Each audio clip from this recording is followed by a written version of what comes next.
every religious institution, this is true of other traditions that I have come in touch with too, has many different layers, and there is a deep inner spiritual tradition to the Christian tradition that's expressed in the church, and is for me expressed in my particular church and for other people in their particular churches. But then there is also associated with the church institutional aspects, and I may or may not agree with those externals, or in certain cases I may, but in other cases I may not. And it is of course very typical for an institution that they want to they have always a tendency to put down your personal experience, and you better do what is taught here. You follow the doctrine and so forth. And if you are a member of a church, you should expect that, but it is also true that in the Christian tradition you are always encouraged to follow, regardless whatever else is said, to follow your conscience. You have a responsibility to form your conscience. That means you are not, you didn't invent the wheel. You have to look at the maps that other explorers of the spiritual realm, of the God realm, have drawn up. But ultimately, your experience and your exploration is more important than all the maps in the world. And that is also the teaching, although in practice you're absolutely right. When I came to the monasteries 40 years ago, and I would have said at that time I had some what you might call mystical experience, and that's why I want to devote my life to the search for God, they would have said, oh, here comes one of those kooks, and I would never have gotten into any monastery at all. At that time you couldn't talk about this sort of thing. Now we are much more open, and nowadays people talk quite freely about this. Spirituality. Well, of course, the church is an ancient institution, and it's gone through many cycles. One of the most frequently referred to struggles that the church has had, as I understand it, has been the struggle against Gnosticism, to identify Gnosticism as a heresy, and I thought what that was saying is that it's a statement of hubris to try and know God through your own inner experience. Yes. Now, there's an important point here. We have discovered today the positive aspects of Gnosticism. Up to well, the 40s, we didn't know Gnosticism really by its own testimony, but mostly by its adversaries and those little quotations from Gnostics that we had in the early church fathers. Then we found this whole Gnostic library at Nag Hammadi, and now we have many, many Gnostic books, and we can look what the Gnostics did on their own.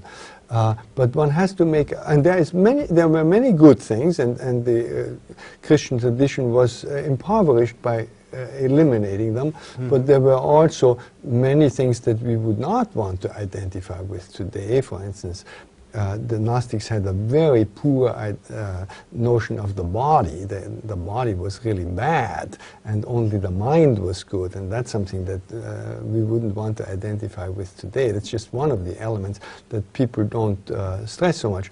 But also when it comes to knowing what the church really, or the church, but I should rather say what the healthy tradition really stood against, was that the Gnostics thought that that knowing alone was saving you and was putting you on the right track.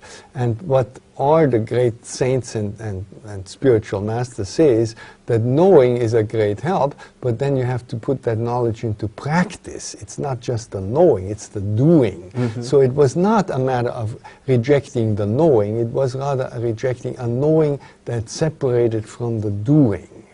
One has to be fair there. I'm also very much in favor of many of the ideas that the Gnostics introduced, and we should avail ourselves of what is there for us today.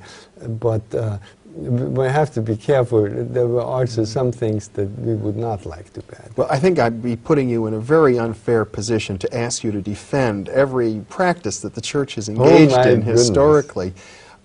Obviously, you're here speaking from a new point of view, and one that's to a large degree your own. You're speaking your conscience, I think. Yes, and I think that this is really how you can distinguish a great tradition within Buddhist, Hindu, Sufi, Christian, from what we call a cult. A cult for us has simply become a very negative term. And I have struggled for years to say, well, what really makes a cult a cult? And I have come to an answer that for me personally at least is very satisfying and helps me sort things out. And that is that a cult puts people down. You see, if you are told what is right and wrong, and you are not encouraged to make up your own mind, then we are not dealing with a healthy tradition, but with a cult.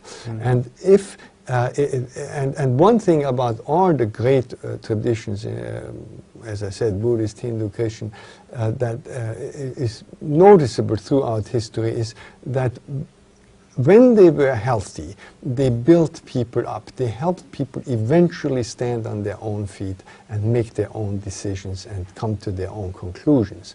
But this distinction between cult and tradition, authentic tradition, allows you to say that every authentic tradition runs the risk of any moment becoming a cult. And in the course of history, something that's 2,000 years old was not infrequently putting people down and making them shut up and just follow the guidelines and follow the rules and do what you're told and don't think about it too much and so forth. Well, that's not the healthy core of the tradition. So I am committed to the healthy core of the Christian tradition that makes you eventually stand on your own 2 feet. And the other one we just have to reject.